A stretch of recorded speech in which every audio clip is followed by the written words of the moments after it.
The Rebbe in the Sikha takes a different approach to that of the Chizkuni, in that the problem is not a superfluous La Hashem, but a superfluous Shabbat. The Pasuk without the word Shabbat does not provide a textual anomaly. Ki tavo el ha'aretz asher ani noten lachem. When you enter the land that I have given you, then v'shavta ha'aretz la Hashem. In the 7th year, there shall be a cessation of activity involving the land, and that this cessation is not primarily for the purpose of the land, but la Hashem, in fulfillment of a mitzvah commanded by God. As such, according to the Rebbe's reading, the only jaggedness in the pasuk is the inclusion of the word Shabbat. And in response, Rashi writes, L'shem Hashem. Not as the Chizkuni maintain that the L'shem Hashem defines the superfluous La Hashem, but rather addresses the issue of the superfluous Shabbat, that the fulfillment of mitzvah Shemitah is similar to the fulfillment of the obligations of Shabbat. This observation is supported by the fact that for the Shabbat La Hashem in Chumash Shmot, there is no commentary by Rashi that it means L'shem Hashem, and the reason is simply because it's self-evident.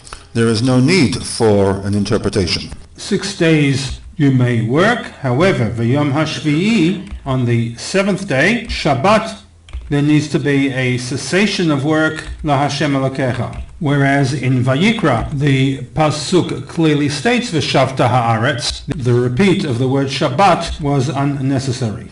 With this change in focus, we will have a response to the 3 problems raised previously. Problem 3 highlighted the fact that if, according to Rashi, headings must match the commentary, and the commentary, in theory, addressed the superfluous La Hashem, then there would have been no need to include the word Shabbat in the heading. With the refocusing of the question, it is the word Shabbat that is superfluous, and therefore it has been included by Rashi into the heading.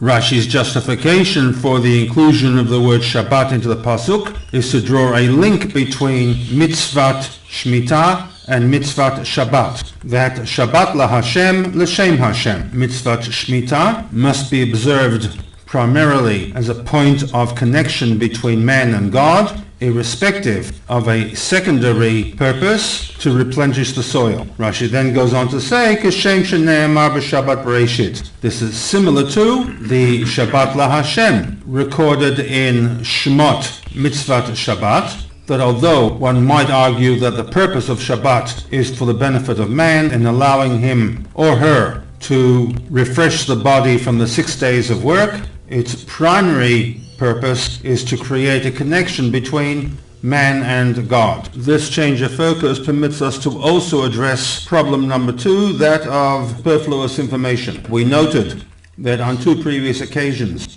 firstly in Shemot 31:15, Kodesh la Hashem, Rashi provides no textual basis for his commentary Lishmi u'b'mitzvotai. Similarly in Shemot 25:2, then why in Vayikra 25:2, Shabbat la Hashem, l'shem Hashem, Rashi appears to provide a textual basis? The answer, according to the Rebbe, is that this is not a textual basis for his interpretation, but rather a logical flow-on, that the l'shem Hashem is kashem shene'emar b'Shabbat Bereshit. The understanding of l'shem Hashem in Mitzvat Shemitah is similar to that of the Shabbat la Hashem of the Aseret HaDibrot.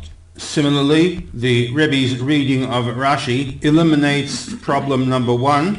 Why is it from the very outset that there was a need for Rashi to comment on Shabbat la Hashem, in that in the Aseret HaDibrot, where we have a similar wording, Shabbat la Hashem Elokecha, Rashi does not comment upon the statement Shabbat la Hashem?